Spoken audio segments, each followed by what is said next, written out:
하나님께서 우리 삶에 새로운 일을 시작하시는 특별한 시즌이 있습니다. 그런데 성경의 인물들을 통해서도 우리 개인의 삶을 살펴보아도 또 교회사를 통해서 우리 믿음의 선배들의 삶을 보면서도 발견하게 되는 아주 명백한 사실은 하나님께서 어떤 사람의 삶에 새로운 시즌을 시작하시기 전 기존의 삶의 터전이 흔들린다는 것입니다. 익숙하고 안락하고 보장되어 있는 것 같은 안정적인 삶의 기반이 때로는 송두리째 뽑혀 나가기도 하고 일가 친척 아비집을 떠나야 할 때도 있고 뜻하지 않은 병마가 찾아와 목숨이 위태로워지기도 하고 내가 가장 사랑하고 아끼던 어떤 것들을 포기해야 하는 상황에 몰리기도 하고 그래서 이렇게 흔들리는 시기에 보편적으로 겪게 되는 감정은 불안, 두려움, 외로움, 허무, 무의미함, 절망감 등이라고 할 수 있습니다. 인간적으로 보면 참 약해지는 시간이죠. 신학적으로 이렇게 약해진 상태를 vulnerable하다, 영어로 vulnerable, 취약한, 연약한, 특별히 신체적, 정서적으로 상처받기 쉬운 상태를 말합니다. vulnerability라고 하죠. 그런데 이 vulnerable한, 이 상처받기 쉬운 연약한 상태야말로 역설적이게도 하나님께서 역사하시고 개입하심으로 한 사람이 영적으로 가장 성장할 수 있고 변화될 수 있는 시기라고 하는 것입니다. 그래서 내가 실직을 했다든지 암에 걸렸다든지 믿었던 사람으로부터 배신을 당했든지 내가 경영하던 식당이 문을 닫았다든지 그런 일들이 일어날 때 인간적으로는 참 힘들고 어려운 시기임에는 틀림없지만 오히려 그 시기가 하나님과 더 가까워지고 하나님의 음성을 더 선명하게 듣고 나를 향하신 하나님의 계획을 정확하게 발견할 수 있는 최고의 기회가 될 수 있다는 것입니다. 그런 의미에서 지금 이 코로나 시대는 어쩌면 하나님께서 전 인류를 집단적으로 출애굽시키셔서 광야로 이끌어내시는 그런 시간이 될 수도 있다는 생각을 합니다. 이 광야에서 하나님의 뜻과 계획을 빨리 깨닫고 순종하는 사람은 이 코로나 시대가 오히려 자신의 일생 가운데 영적으로 가장 특별하고 의미 있는 축복의 시간이었다고 고백할 수 있게 될 것입니다. 자, 그렇다면 이 코로나라고 하는 이 광야의 시간을 걸어갈 때 우리에게 영적으로 가장 중요한 것은 무엇일까요? 그 광야길에서 가장 중요한 것은 무엇일까요? 네, 하나님의 임재입니다. 구름기둥, 불기둥으로 인도하시는 하나님의 임재를 경험하는 것. 내 손을 붙잡고 한 걸음 한 걸음 걸어가시는 하나님께 꼭 붙어 있는 것. 절대로 하나님의 손을 놓지 않고 이 광야길을 함께 걸어가는 것. 그것이 이 코로나 시대 영성 관리의 시작이고 끝이라고 할 수 있습니다. I will walk with God. 나는 하나님과 함께 걸으리라. 이 찬양을 들으시면서 내 안에 거하라 말씀하시는 주님의 음성을 들으시기를 원합니다.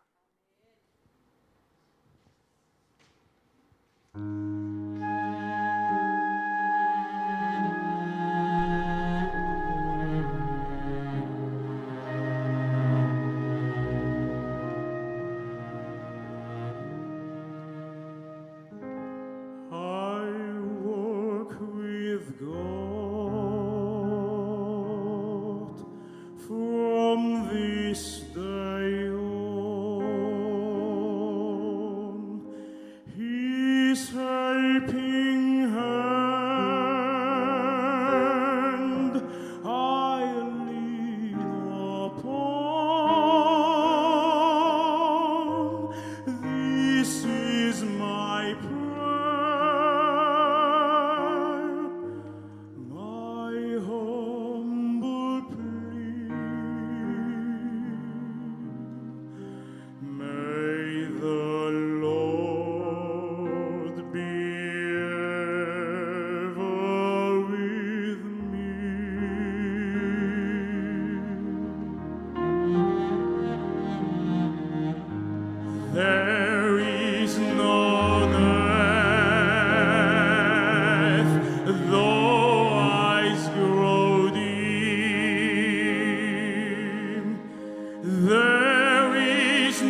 with God he understands.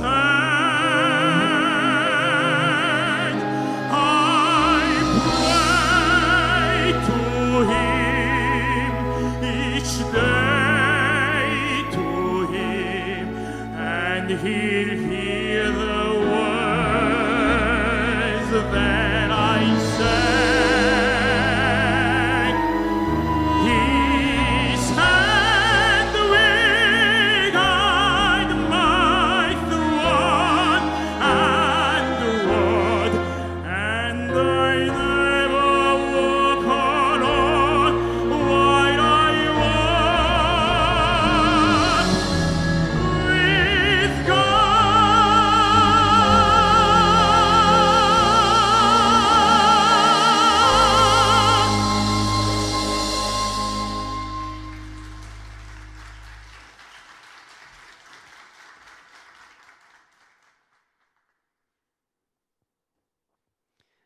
There is no fear when I'm near to him.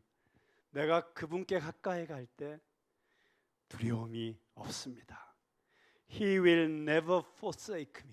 그분은 절대로 나를 버리시지 않을 것입니다. He will not fail me as long as my faith is strong. 내가 믿음을 잃지 않는 한 그분은 절대로 나를 놓치지 않습니다. 이 찬양의 가사처럼 여러분들이 주님과 함께 동행할 때 이 코로나 시대에 오히려 더욱 영적으로 건강해지시고 성장하게 될 줄로 믿습니다. 두 번째로 우리가 이 코로나 시대에 영적인 성장을 경험하고 더 깊은 신앙의 경지로 들어갈 수 있는 길은 더욱 풍성한 은혜를 경험하는 것입니다. 그리스도인의 삶은 그 시작과 끝이 은혜가 아니고서는 가능하지 않습니다. 그래서 사도 바울은 언제나 교회나 성도들에게 편지를 쓸 때 은혜가 있을지어다, 은혜가 있을지어다 시작과 끝 인사를 했습니다. 디모데후서 2장 1절에서 사랑하는 믿음의 아들 디모데에게 편지하면서도 사도 바울은 우리를 강하게 하는 것은 은혜라고 이야기합니다.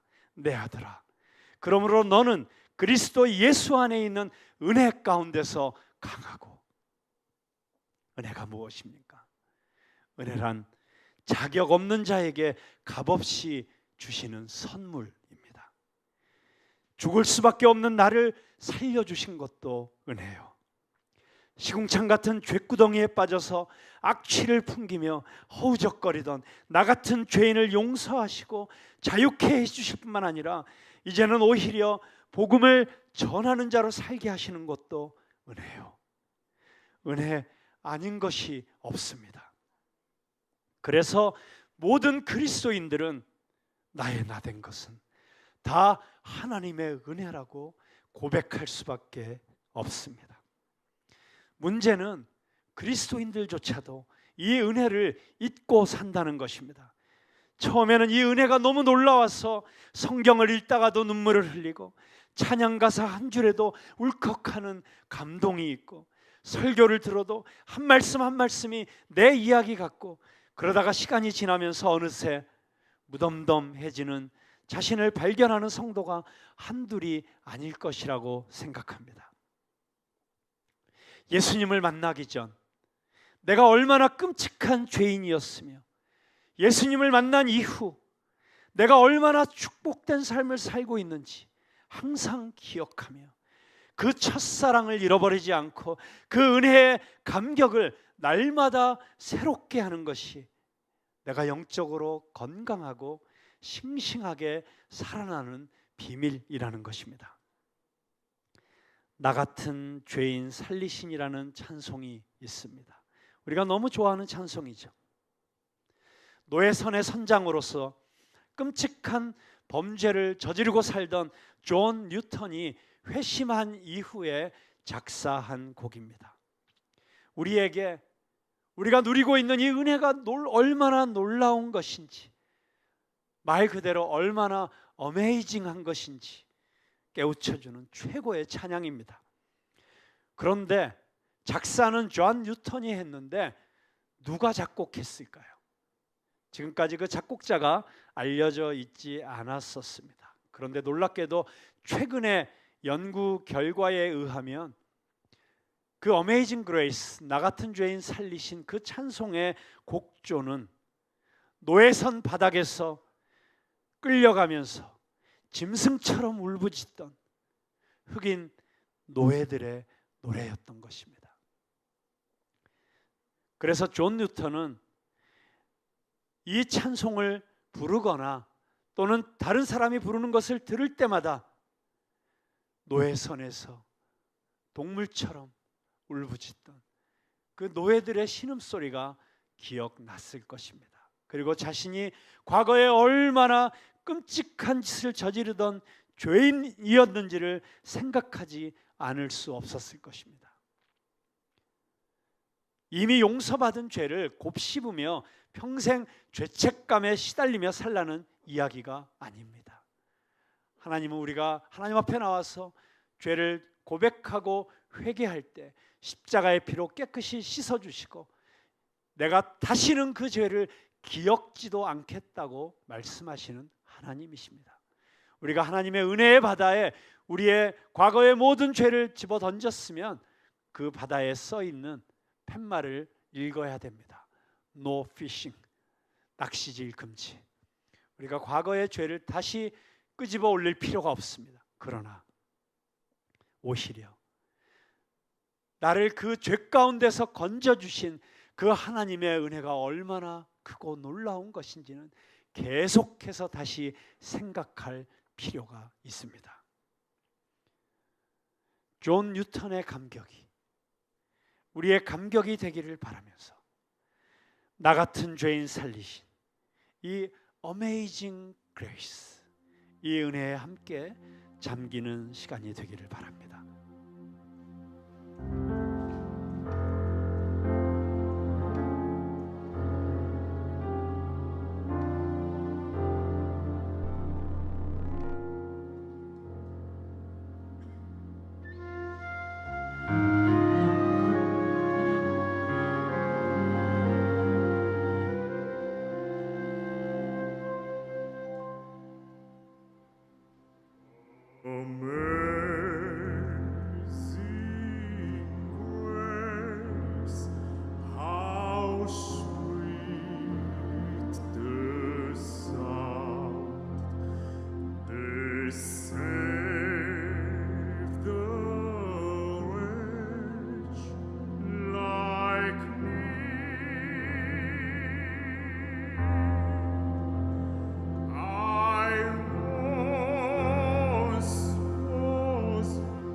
코로나 시대의 영성 관리 세 번째 키워드는 평안입니다. 편안이 아닌 평안입니다. 코로나가 우리를 불편하게 하는 것이 한두 가지가 아닙니다. 불편하게만 하는 것이 아니고 불안하게도 합니다. 불안이 깊어지면 우울증도 오고 공황장애도 오고 불면증에도 시달리게 됩니다. 그런데 어쩌면 우리 중에 그 누가 겪고 있는 것보다도 더 처절한 고통으로 밤새 절규하고 있던 한 사람이 있었습니다. 자기 사랑하는 아내와 네 자녀가 뉴욕을 떠나 영국으로 가다가 충돌 사고를 일으켜 배가 침몰하게 되었고, 겨우 살아남은 아내로부터 전보를 받고 그 아내를 만나기 위해 영국으로 가는 배를 탔던 호레이스 스패포드라고 하는 변호사였습니다. 일주일쯤 지나 대서양 한 복판에 배가 이르렀을 때 선장이 그에게 다가와서 이야기해 줍니다. 바로 이곳이 당신의 자녀들이 탔던 배가 침몰한 현장이라고. 그 이야기를 듣자 견딜 수 없는 슬픔이 몰려왔습니다. 스패포드는 바닷속을 들여다보았습니다.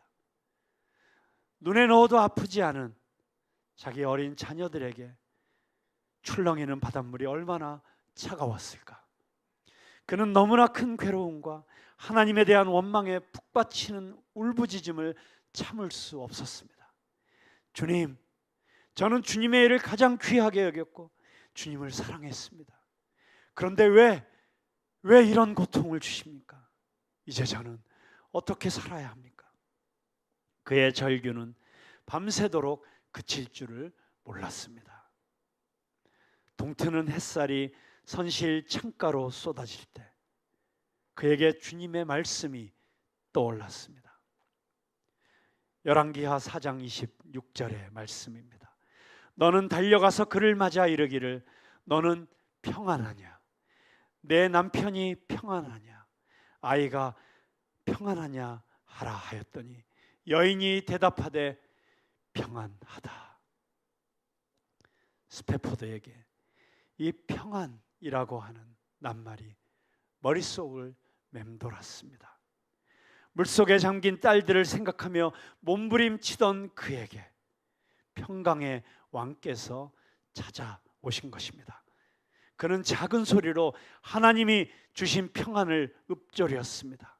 그리고 펜을 들어 자신의 마음을 써 내려가기 시작했습니다.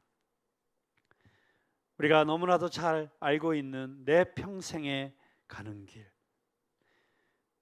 영어 원문 가사를 정확하게 번역하면 이런 뜻을 발견할 수 있습니다. When peace like a river attends my way. 내 인생길에 강 같은 평화가 흘러들 때에도 When sorrows like sea billows roll. 내 밑에 있는 저 바다의 거친 파도 같은 슬픔이 몰아칠 때에도 Whatever my lot, thou hast taught me to say. 내 운명이 어떠하든지 주님께서는 날 이렇게 말하도록 가르치셨네. It is well, it is well with my soul. 평안합니다. 평안합니다. 내 영혼이 평안합니다.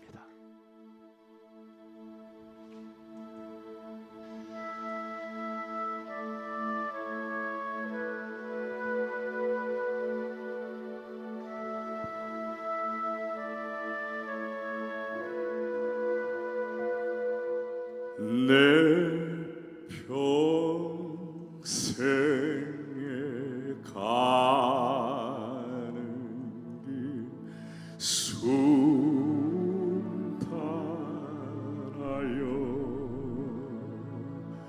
늘 잔잔한 강 같은지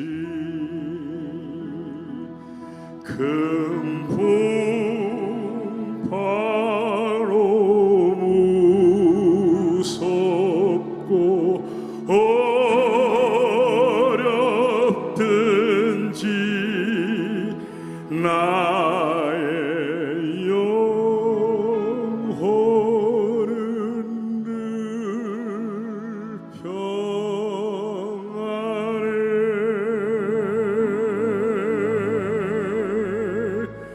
내 영혼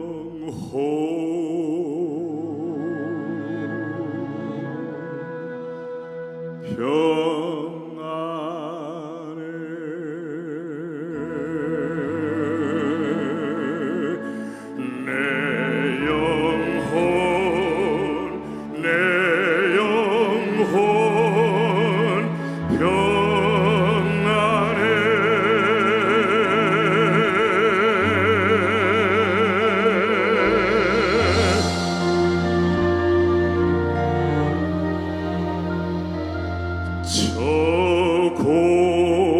공중의 구름이 일어나며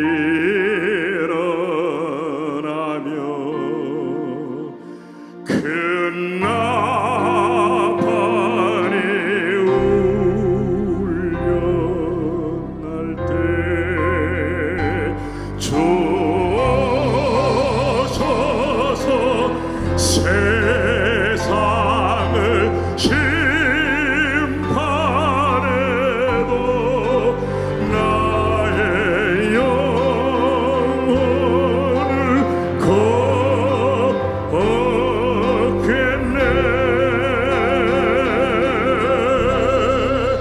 내 영혼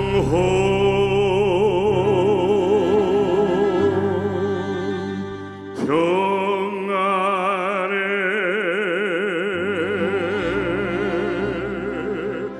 내 영혼 평안해.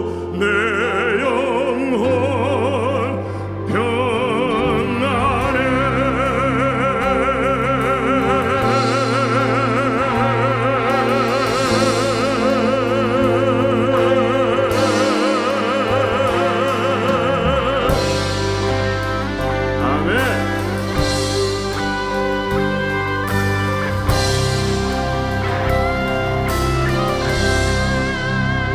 내 영혼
그렇습니다. 환경이 좋아서가 아니라 내가 건강하고 자녀들이 좋은 대학 가고 사업이 잘 돼서가 아니라 예수님이 함께 계시기 때문에 내니 평안하라 말씀하시는 그분 안에 있기 때문에 어떠한 상황과 어떠한 환경에서도 내 영혼 평안해, 내 영혼 평안해 우리는 고백하며 찬양할 수 있습니다.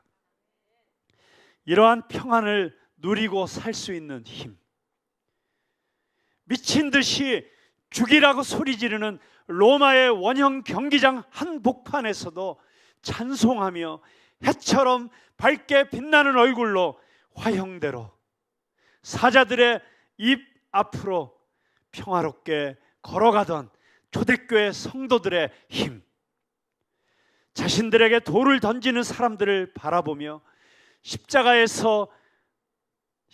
달리신 예수님처럼 주여 저들을 용서하소서 기도할 수 있었던 스데반 집사의 힘, 지옥 같은 말기암의 고통 속에서도 하나님의 말씀을 더 선명하게 듣고자 모르핀 맞기를 거부하면서 오히려 찬양과 감사를 쉬지 않았던 교회 오빠 이관희 집사의 힘, 삼남육녀를 다 키우고 진도의 여러 교회를 개척하는 사명을 감당하도록 든든한 재정적 원천 역할을 했던 사업체가 아들의 실수로 한순간에 다 날아가고 오히려 빚까지 져야 되는 상황에서도 아버지 힘들지 않으세요? 물을 때 내가 전에 부유할 때는 꿈쩍도 안 하던 동네 사람들이 내가 이제 아무것도 없으니까 오히려 복음을 더 잘 받아들여.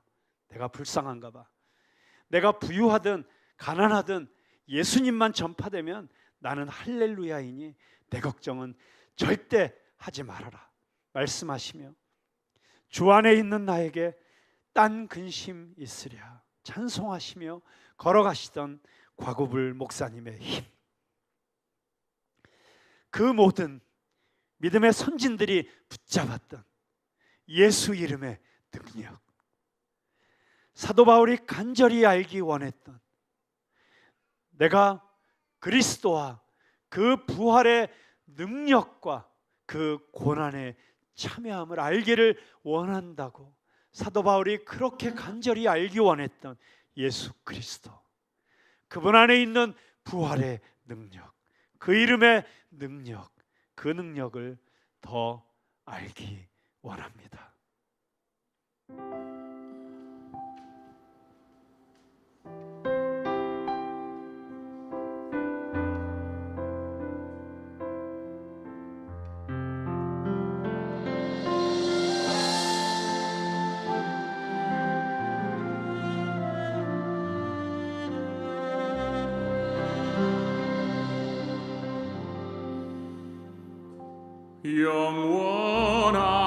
영원한 생명을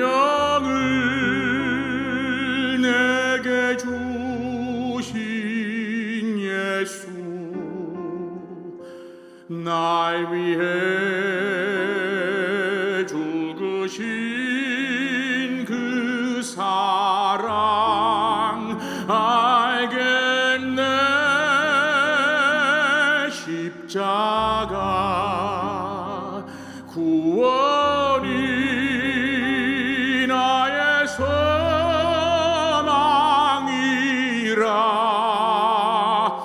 오직 주님만을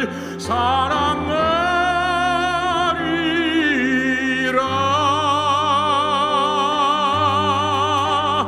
예수 이름으로 내가 살리라. 오직 주의 능력으로 나 기뻐하리라. 주를 위한 고난을 예수 이름으로 내가 살리라. 오직 주의 능력으로 나 바라보리라. 갈보리 언덕 그 십자가의 능력.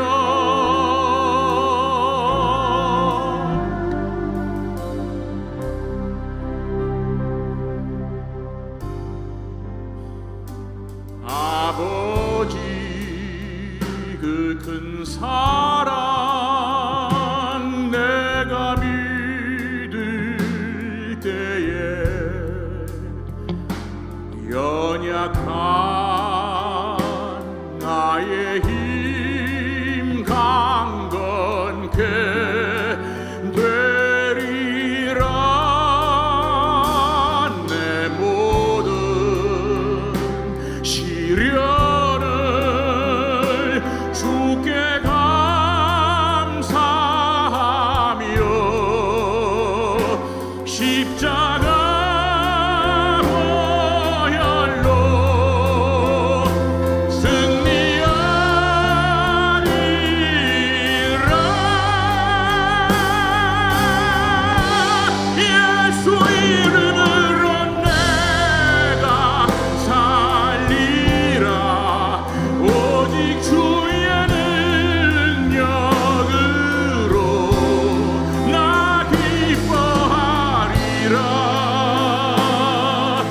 주를 위한 고난은 예수 이름으로 내가 살리라. 오직 주의 능력으로 나 바라보리라. 갈보리 언덕 그 십자가의 능력, 최후 승리를 얻기까지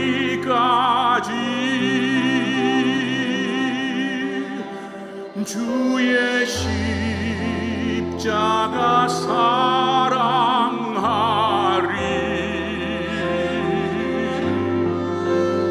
빛나면 유관 받기까지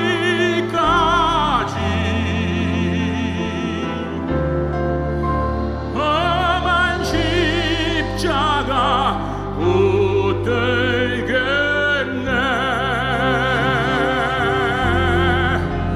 험한 십자가 붙들겠네.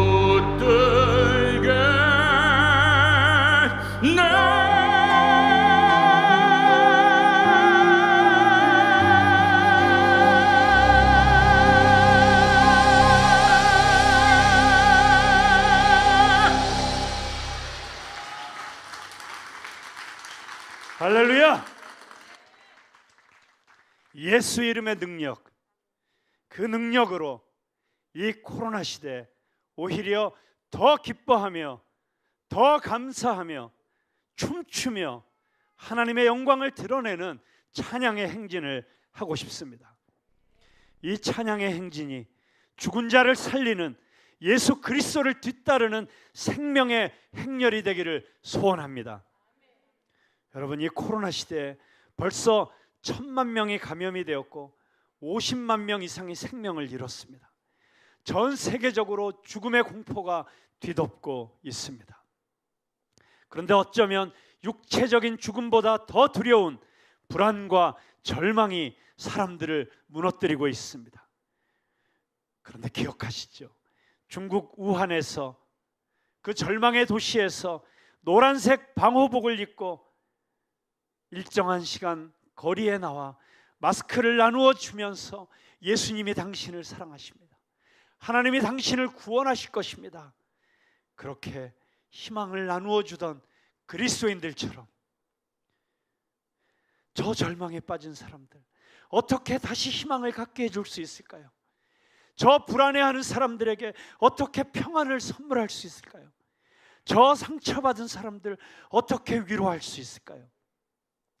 저 무너져가는 작은 교회, 개척교회 목회자들과 성도들에게 어떻게 다시 믿음과 희망을 선물할 수 있을까요? 예배조차 마음대로 드릴 수 없는 한국교회에 어떻게 다시 부흥이 임하고 다음 세대들을 주님 앞에 돌아오게 할 수 있을까요?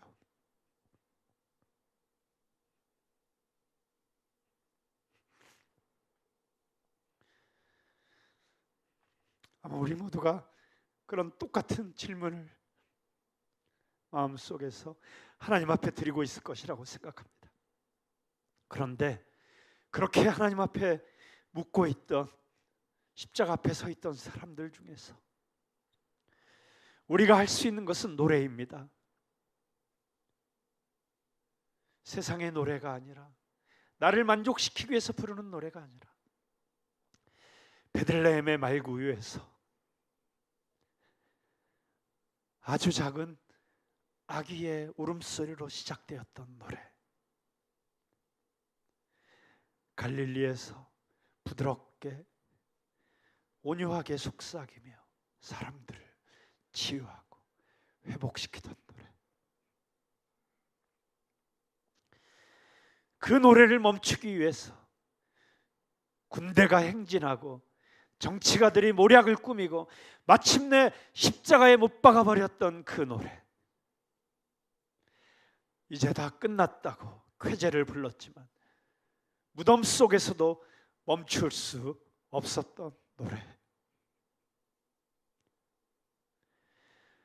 사망 권세를 깨뜨리고 천둥처럼 벼락처럼 온 우주에 울려 퍼지는 노래, 예수님의 노래, 십자가의 노래, 하늘 보좌의 노래, 그 노래를 부르겠습니다.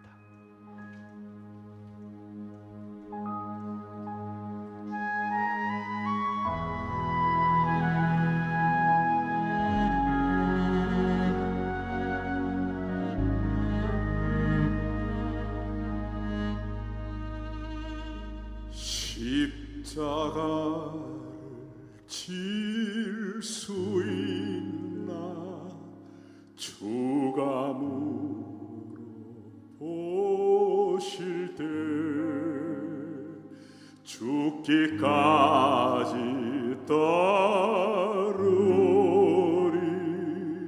성도 대답하였다.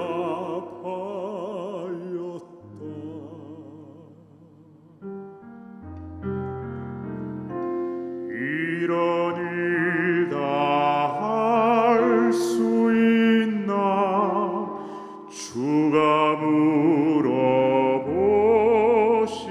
때 용감한 자 바울처럼 선뜻 대답하리라.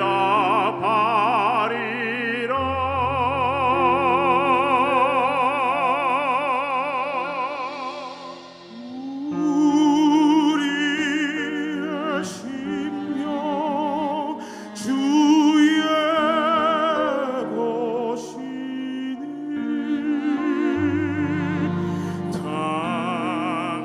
당신의 형상 만드소서.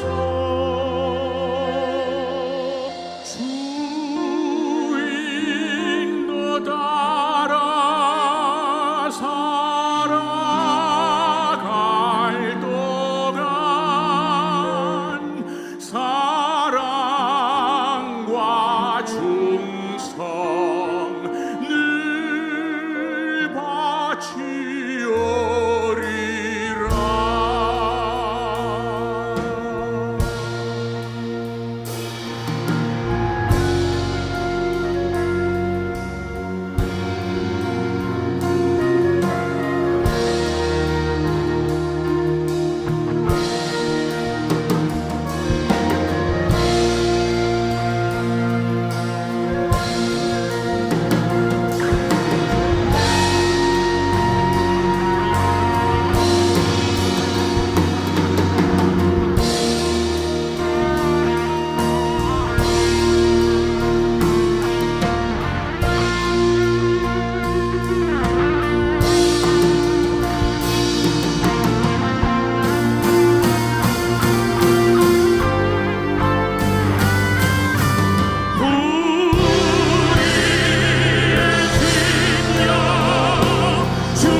할렐루야.